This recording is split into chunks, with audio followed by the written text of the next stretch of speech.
Shabbat Shalom, everybody. It's Rabbi Stephen, and I hope you've had a good week.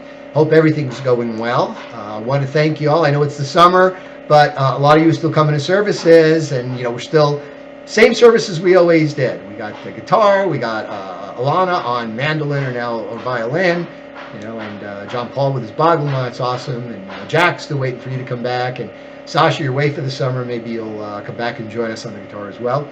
So, and again, thank you all for participating. Thank you all for coming. Once again, we continue having minions on Friday night and Saturday morning. The Torah is getting rolled. There's a lot of activity going on, and we're very excited about the future. I don't know if this is appropriate to bring up here, but my 2-year term is up, and I'm working with the board right now. We're working on a new contract for the next year or two, and we'll see how that goes. So I just want to let you know that at this time is in process, and I hope I've done a good job for you. As you all know, my door is always open. If you have any questions, anything that you want to discuss with me, please feel free. I understand that I'm not perfect. And I strive to be. I strive to do the best job I can with you folks. I'm here for you. And, it's my job to minister to you as your rabbi. So I'm always open for suggestions. You don't like the way I do something, I'll, look at maybe curtailing a little bit. If you like the way I do something, we'll have more of that, et cetera, et cetera. And you folks have been very good about giving me feedback over the last 2 years. And that's why the service, the Friday night service and the Saturday morning, is done in the way it is. It's done to your preferences, the way you like it. My goal is, as your rabbi, is to inspire you and for you to come in and feel better when you leave. Feel better about your week, about yourself, about Judaism, of course. Get you involved, show you what Judaism is all about, etc., etc. So okay, this week's portion, Shelach Lecha, select for yourself men from each tribe to go out, spy the land, and Shelach Lecha, select for yourself if you want. That's kind of implied. And God was telling Moses, you want to go out and check out the land and see what you got to do. I've told you what it is, but if you need to see for yourself, that's fine. Go ahead and do it. And Moses selects people. He selects the princes of the tribes, special men, as a kind of a reconnaissance to go out and spy the land. And we kind of know what happened. They come back. They're all intimidated by the various tribes, the Canaanites, the Hivites, the Hittites, the Canaanites, I think even not the Amalekites, but they were surrounded, but they included them anyway, and they were afraid, and they said, my gosh, we can't do it. The people, we're like grasshoppers in their eyes. They were giants, then the feeling there, and the only two that, Caleb and Joshua, Hosea, who is now Joshua. See, Moses gave him that extra yud in his name so that there'd be the name of God in his name to kind of help protect him, because he kind of foresaw this. So it brings up kind of the question. And I'm only going to spend a little bit of time on this because we've discussed this before, and there's a few other things in this portion that I think also are worth discussing.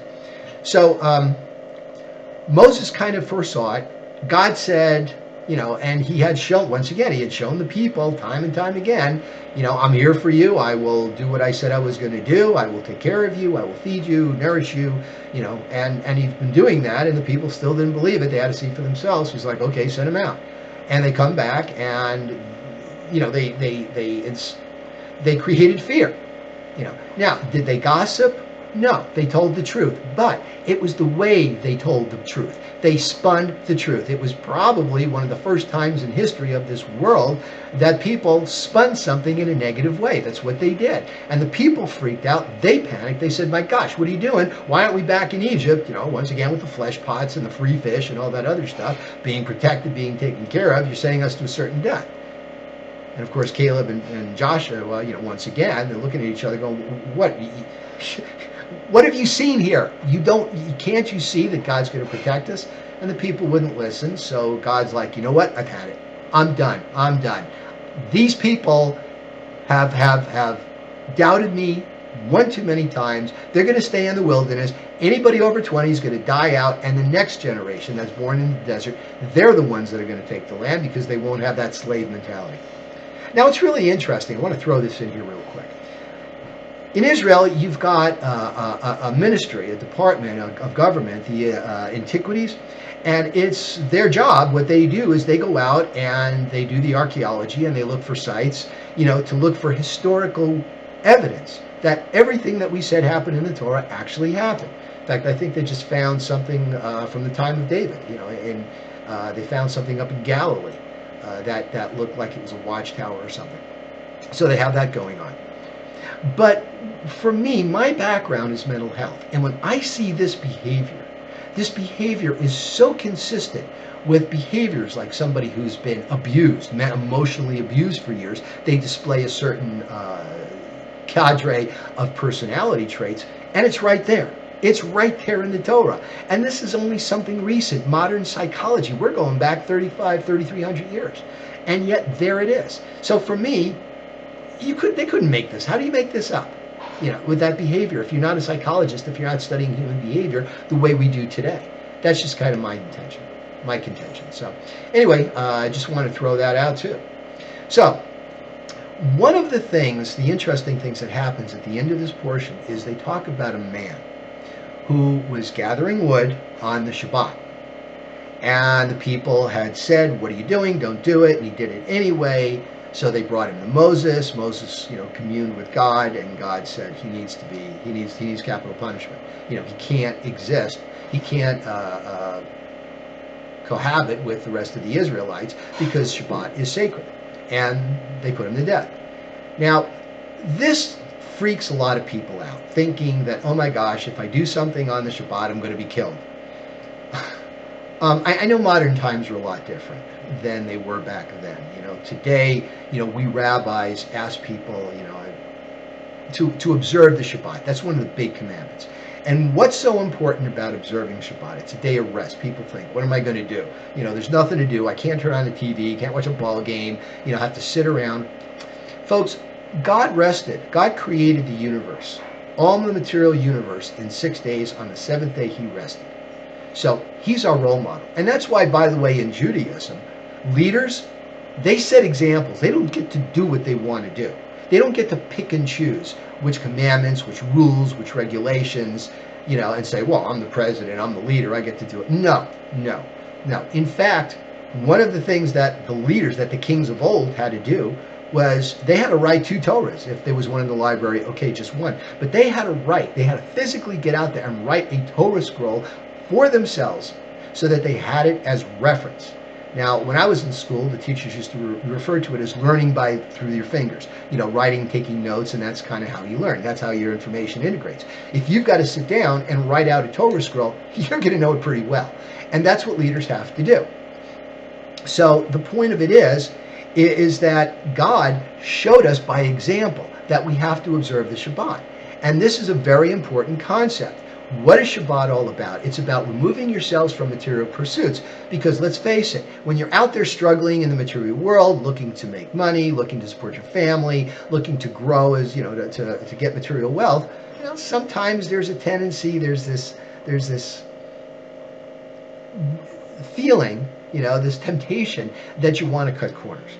And that's why we have the Torah. And that's why we take a break every week, one day, where we get spiritual, when we commune with Hashem. And that's when we study Torah to remind ourselves. In fact, not only that, but the last part of this portion is the last paragraph of the Shema. Vayomer Adonai Moshe Lemor, Deber b'nei Yisrael, v'asu lachem tzitzit, make tzitzits, al kanfei vigdeihem l'dorotam, on the corners of your clothes for all generations. Now, those fringes in Hebrew are called tzitzit, and they've got the 8 knots and the 5 strings. And uritam, one of the words there, if you look at the gematria, it comes to 613 commandments. So the point of, and the word tzitzit is related to the Hebrew word hatzitz, which means to perceive, to look at, to glare at something, And the idea is that it's a physical reminder. We've got those tzitzits on our garment, and they remind us of the commandment, but they don't just remind us, we perform them. That's the idea. So here's a guy that was not observing the Shabbat, and we'll kind of get to who he is later, or who he probably was later. But he was warned. More than two witnesses saw him doing it. So he was very arrogant in his breaking the commandment. He went out and he gathered, he carried. That's one malachot he didn't do. He went a distance, and that's another malacha. And then they say that he tore some of the branches off the trees. He tore. That's another. That's three malachot that he broke for Shabbat. And they said, well, it's obvious he knew what he was doing. He was warned, and he continued to do it anyway. So we can't have somebody that rebellious circulating among the people. So today, what do we do today? Well, maybe those people were a little bit fanatical about it. But today, as a rabbi, I'm just going to suggest this for you folks. On Saturday, I know you all got your lives and everything. Take a few minutes just to reflect, just to sit back and just be done with the material world and just reflect on who you are, what you're doing, what you want. Think about the Torah a little bit, some of the commandments, about the way we want to behave in a way that God will be proud of. And just take a few minutes. Of course, we'd love to have you at services, but if not, at least do that. Take that for yourself. So, Shabbat Shalom. See you in services. Looking forward to it. And thanks for listening.